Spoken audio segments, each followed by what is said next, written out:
ఒక మహిళ వీడియోలో మాట్లాడుతూ బెంగాలీలో కొన్ని విషయాలు చెప్పారు.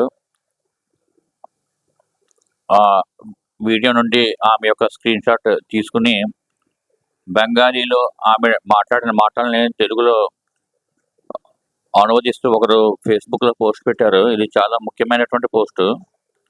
అదేంటో ఒకసారి చూద్దాము.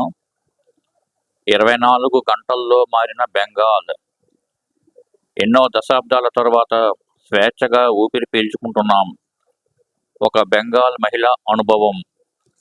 నిన్న సాయంత్రం నేను ఇంటికి వెళ్ళిన తరువాత మద్యం సేవించి 30-40 మంది దీదీ గూండాలు మా పెట్రోల్ బంక్ వద్దకు వచ్చి నా మేనేజర్‌ను బెదిరించారు. అక్కడ పార్క్ చేసి ఉన్న మా పెద్ద ట్యాంకర్‌ను 10 నిమిషాలలోపు తీసేయమని, లేదంటే ఇక్కడే మీ ఎముకలు విరగ్గొడతాము అని బెదిరించారు. దాంతో నా మేనేజర్ నాకు ఫోన్ చేసి, మేడం నన్నేం చేయమంటారు అని అడిగాడు. అప్పటికే రాత్రి చాలా సమయం అయ్యింది. ట్యాంకర్ డ్రైవర్ దొరకడం కూడా చాలా కష్టం అని చెప్పాడు. అప్పుడు నేను వాళ్ళతో వాదించడం వల్ల ప్రయోజనం లేదు అని చెప్పాను. సరే ఏం జరుగుతుందోనని చూస్తూ ఉన్నాం. రాత్రి మళ్ళీ వాళ్ళు తిరిగి రాలేదు. పెట్రోల్ బంక్ ఆవరణలో ఆఫీస్ వెనుక ఒక గది ఉంది. వాళ్ళు దాన్ని ఒక అడ్డాగా మార్చుకున్నారు. రాత్రిపూట వచ్చి తాగుతారు, అక్కడ పొగ తాగుతారు. పంపు లోపల ఇలాంటి వాటికి అనుమతి లేదు అని చాలాసార్లు చెప్పాను. నేను వాళ్ళని చాలాసార్లు అభ్యర్థించాను. అలాగే ప్రభుత్వాన్ని, పోలీసులను కూడా అనేక సార్లు వేడుకున్నాను, ఇక్కడి నుండి వారిని తొలగించమని. ఈ బంక్ ప్రజల కోసం మరియు ప్రజా ప్రయోజనం కోసం ఉంది. ఈ గూండాలందరితో నేను బంక్ నడపలేను అని పదే పదే వేడుకున్నాను. కానీ నాకు ఎవరూ సహాయం చేయలేదు.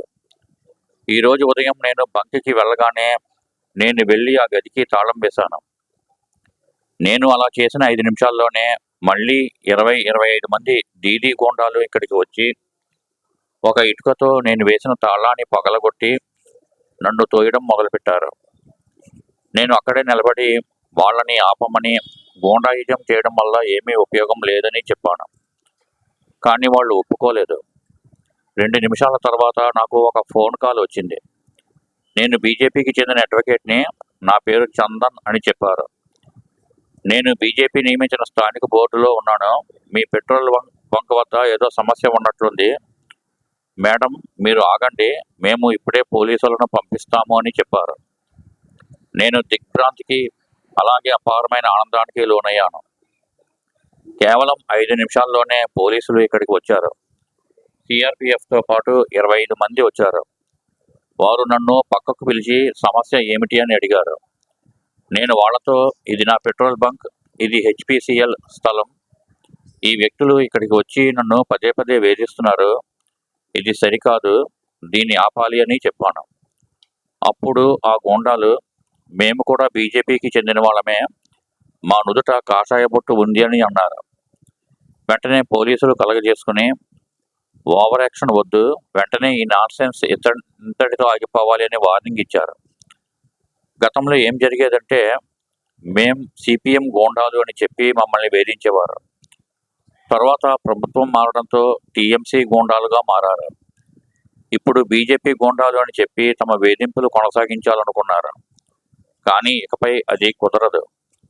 ఈ గూండాయిజం ఇంతటితో ఆగిపోతుంది. ఇక్కడ పనులు జరుగుతాయి. ఇక నుంచి ఇక్కడ మహిళలను గౌరవిస్తారు అనే నమ్మకం నాకు కలిగింది. ఈరోజే నాకు అదే అనుభవం అయ్యింది. నిజంగా స్వేచ్ఛగా ఊపిరి పీల్చుకోవడానికి, తల ఎత్తుకుని జీవించడానికి, బెంగాల్లో నిర్భయంగా పనిచేయడానికి మాకు వీలు కల్పించిన శ్రీ అమిత్ షా గారికి మరియు శ్రీ నరేంద్ర మోడీ గారికి ధన్యవాదాలు తెలియజేయాలనుకుంటున్నాను. తోటా గణేష్ గారి వాల్ నుండి సేకరింపబడింది. భారత్ మాతాకి జై.